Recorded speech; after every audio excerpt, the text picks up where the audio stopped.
নিজের বাড়িতে যেভাবে লিপস্টিক পরি ভার্সেস বান্ধবীর বাড়িতে যেভাবে লিপস্টিক পরি।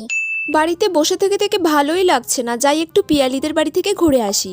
এত ঠান্ডা পড়েছে, মুখটা কেমন শুকিয়ে শুকিয়ে গেছে। একটুখানি লিপস্টিক পরে নি, দ্যাটস ইট। একদম অল্প করে লাগাতে হবে বাবা, বেশি খরচা করলে একদম চলবে না। এটা আমার ফেভারিট লিপস্টিক বলে কথা, অনেক টাকা দাম। ব্যাস ঠিক আছে, এবার আমি যাই। কিরে পিয়ালি, কি করছিস? এই তো বল।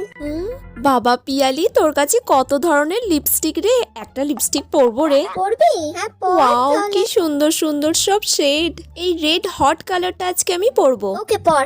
একটু বেশি বেশি করে ডাবিয়ে ডাবিয়ে পরে নিতে হবে, যাতে না এখন আমাকে আরো 2-3 দিন পরতে হয়। কালারটা যে এত সুন্দর কি বলবো, আর আমাকে তো দেখতে খুব সুন্দর লাগছে।